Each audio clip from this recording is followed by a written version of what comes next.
Hello guys, welcome to my back game studio. It's Monica here, and today we'll talk about painting and redesigning Grey Knight's army.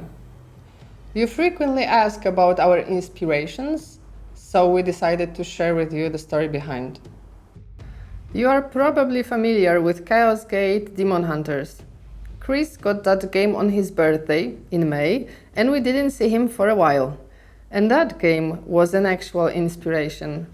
Chris wondered why it looks so cool and came to the conclusion that the light builds the atmosphere of the game. See, there are many colorful lights, but they still create a dark and a bit psychedelic atmosphere, a world tainted by the power of the warp. For that particular army, we will show you 3 key areas of painting we used to create the atmosphere.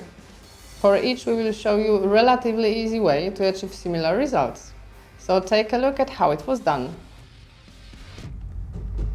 The first key element is the base and the object light source, called simply OSL.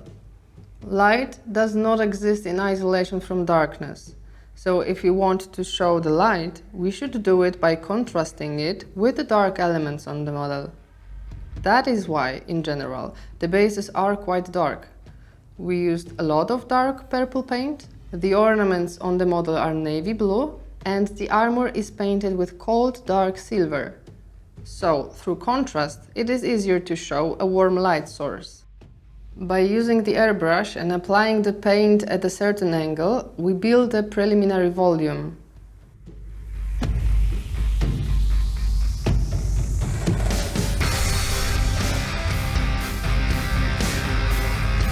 And now we come to the key element, the light source, which is in this case candles. Although it could be anything, for example a glowing stone or a lantern. Now we blend the light with perfectly covering acrylics from the golden SoFlat.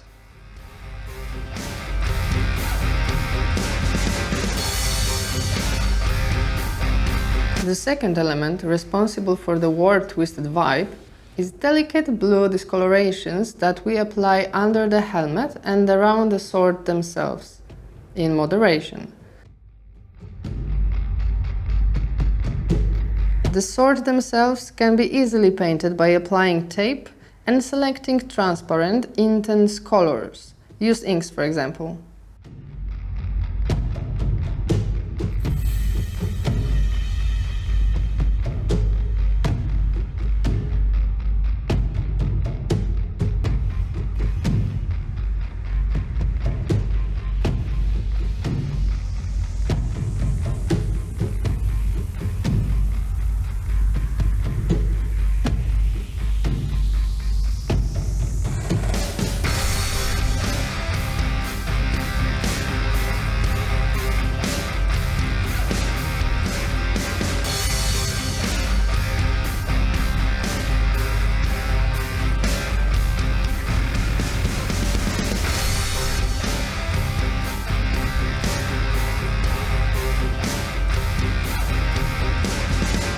But what would the Grey Knights be without their silver armor? To create the demonic atmosphere, we decided that the armor should be darker. So we start with a dark primer and apply increasingly lighter metallic paints in moderation again. An interesting effect is given by a bluish metallic diluted applied as a finish to the model.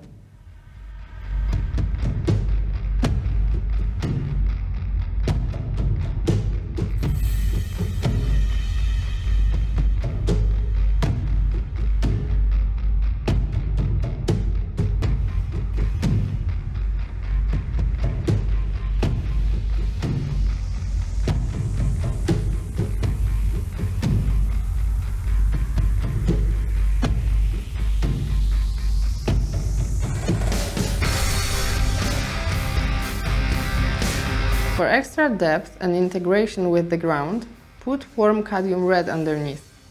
The airbrush itself gives a decent effect. But for the more persistent ones, do some glazing with a darker color and brighten it with the lightest silver to build up the volume.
And of course we couldn't just leave the army in its default shape.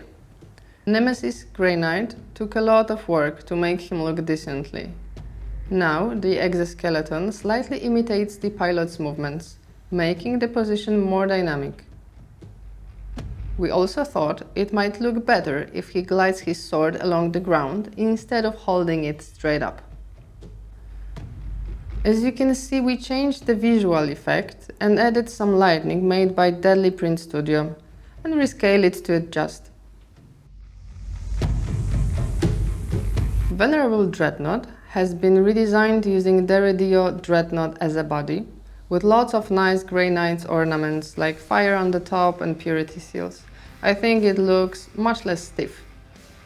His hand is from a new set of Contemptor Dreadnought to the Heresy of Horus. We also added magnets so both his hand and his gun can move and point properly.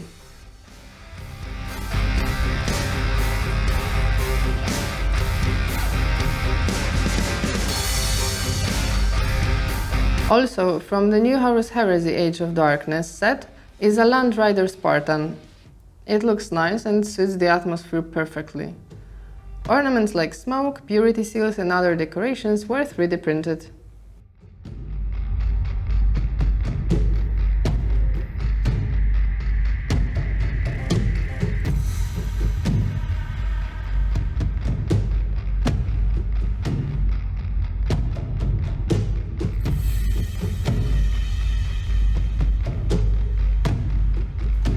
And that's it for today. Thank you all for watching and I hope you enjoyed our short tutorial.